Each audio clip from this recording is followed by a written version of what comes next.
शिरोळ तालुक्याची मुलुक मैदानी तोप डॉक्टर दशरथ काळे तासगाव कवटे महांकाळ येथे धडाडली, वातावरण काढले ढवळून। शिरोळ तालुक्याची मुलुक मैदानी तोप म्हणून प्रसिद्ध असणारे प्रसिद्ध वक्ते आणि अब्दुल्लाट येथील चैतन्य शिक्षण समूहाचे संस्थापक डॉक्टर दशरथ काळे तासगाव कवटे महांकाळ मतदारसंघात राष्ट्रवादी शरद पवार गटाचे उमेदवार रोहित सुमन आर पाटील यांच्या प्रचाराच्या अंतिम दिनी सांगता सभा गाजवल्या। अखंड महाराष्ट्रातल्या उमेदवारांच्यातले स्वच्छ चारित्र्य संपन्न आणि निष्कलंक असे तरुण तडफदार उमेदवार आमचे तरुण मित्र आदरणीय रोहित दादा पाटील यांच्यानंतर दादा बोलणार आहे। 2 मिनिटात त्यांचा पाटील बोलतो।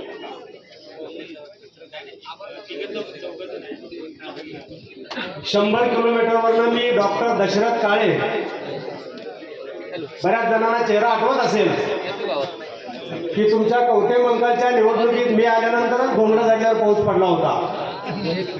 आता 100 किलोमीटरवरनं आलोय आणि 2 मिनिटं म्हणाले, निदान 120 सेकंद तर द्या। वेळेची मर्यादा मला माहित आहे। भर उन्हात तुम्ही 4 तास इथं बसला याची जाणीव आहे मला। जेव्हा या सभेचं निमंत्रण आलं, मित्रांनो, नांदेड पासून यवतमाळ पर्यंत आणि आमच्या शिरोळ तालुक्यापासून इथपर्यंत आज माझी 41वी सभा आहे। आजचा दिवस मी कुठलाच ठेवला नव्हता सभेसाठी, पण मला निमंत्रण आल्यानंतर मी विचारलं, म्हटलं कवटे महांकाळला फार ऊन असते, नाही म्हणले लोक थांबतातच। मी म्हटलं भर दुपारी आहे तरी पण थांबतात। तिथे येईपर्यंत वाटलं होतं मंडप रिकामा झाला असेल, पण समोरची गर्दी इकडची गर्दी तेवढीच पाठीमागची गर्दी बघितल्यानंतर रोहित दादा निवडून येणार आहेत हे कुठल्या भविष्य व्यक्तीला सांगायची गरज नाही, असं माझं प्रामाणिक मत आहे। मित्रांनो, काय आहे परिस्थिती? देशातली, महाराष्ट्रातली सगळी परिस्थिती यापूर्वीच्या वक्त्यांनी सांगितली। एका बाजूला जातीवाद आहे, दुसऱ्या बाजूला भ्रष्टाचार आहे। इथं आल्यानंतर कळलं की कुणाकुणाची दहशत आहे। पण ज्या घराण्याला 35 वर्षाचा समृद्ध वारसा आहे, मी मध्य प्रदेशमध्ये साहेब माझ्या कॉलेजच्या कामानिमित्त गेलो होतो।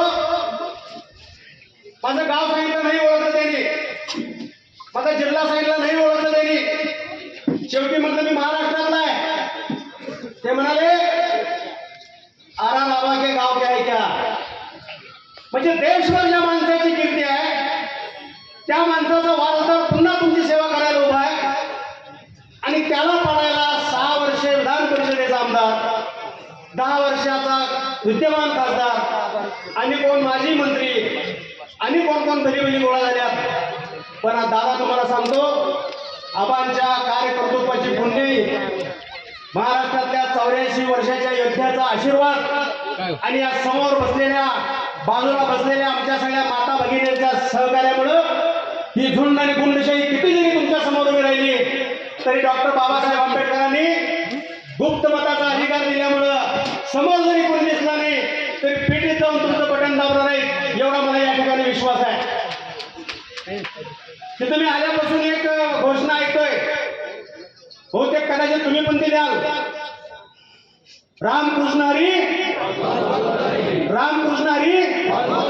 अहो अर्धीच तुम्ही सांगायला घोषणा, कडेपर्यंत ऐकूया म्हणजे रामकृष्ण हरी असं नाही साहेब, इथनं पुढं अशी इथं सुरुवात व्हायला पाहिजे, रामकृष्ण हरी रामकृष्ण हरी आणि काकांना बसवा घरी। हे तुम्ही काय विसरलाय?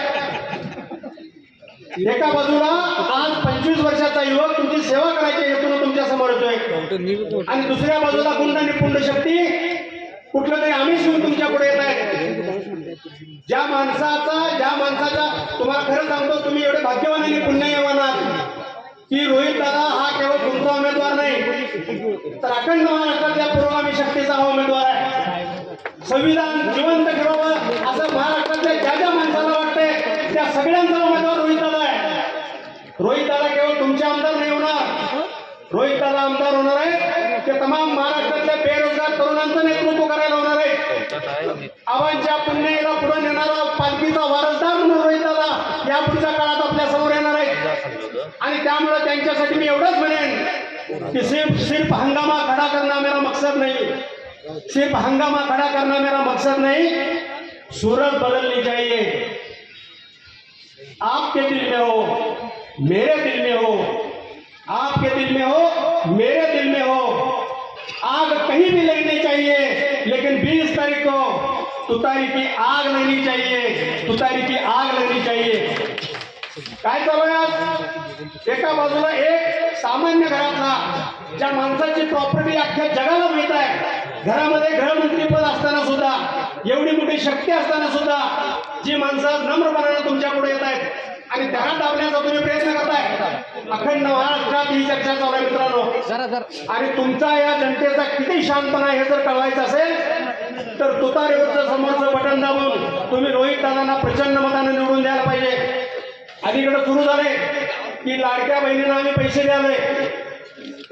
अजित दादांना माझा जाहीर सवाल आहे, सख्या बहिणीच्या विरोधात तुम्ही निवडणूक लढवला तेव्हा तुम्हाला लाडकी बहीण दिसली नाही, आणि आता आमच्या कवठे मंगळ तासगाव या भागातल्या लाडक्या बहिणी तुम्हाला आता आठवायला काय? पदरच्या पैशातलं आणि खिशातलं कोण देत नाही। भगिनीनं तुम्हाला सांगतो, त्या 7,500 बोलायचं नाही। ज्या दिवशी आबांचे चिरंजीव निवडून येतील, महिन्याला 3,000 रुपये मिळणार आहेत, आणि जे दिले ते काय त्यांच्या खिशातले दिले नाही। 100चा स्टाफ बंद झाला, 500चा सुरू झाला। गॅस कुठं जाऊन बसलाय बघा, डाळी आणि कडधान्य किती महागले तुम्ही बघा, आणि मग 1500 रुपयाची ओवाळणी म्हणून सांगून आम्हीच दाखवून आता बहिणींची मतं मागायचा धंदा नव्यानं सुरू झालाय। पण या बहिणी सुद्धा आमच्या चॅप्टर आहेत, त्यांनी सांगून ठेवलंय, देताय ना द्या, देताय तर द्या। 20 तारखेला तुमचं काय कार्यक्रम करायचं ते करूया, एवढं फक्त प्रत्येक बहिणीला तुम्ही घरी जाऊन सांगा। मगाशी इथल्या अनेक कार्यकर्त्यांच्याकडून ऐकलं की अमक्याची दहशत आहे, तमक्याची दिशा आहे, आणि अमुक आहे तमुक आहे। मित्रांनो, जाहीरपणानं सांगतो, या तालुक्यातली जनता सुज्ञ आहे। या ज्या तुमच्या विरोधात उभे आहेत त्या तासगावच्या आणि त्या नागरवाडी काय कारखाना कुठला तो तासगावच्या आणि नागेवाडीच्या कारखान्यांच्या सभासदांचा शाप लागल्याशिवाय या लोकांना राहणार नाही, आणि ते वाक्य डोक्यात ठेवूनच तुम्ही मतदान। ताज्या बातम्यांसाठी महान करेला सबस्क्राइब करा आणि बेल आयकॉनला क्लिक करा।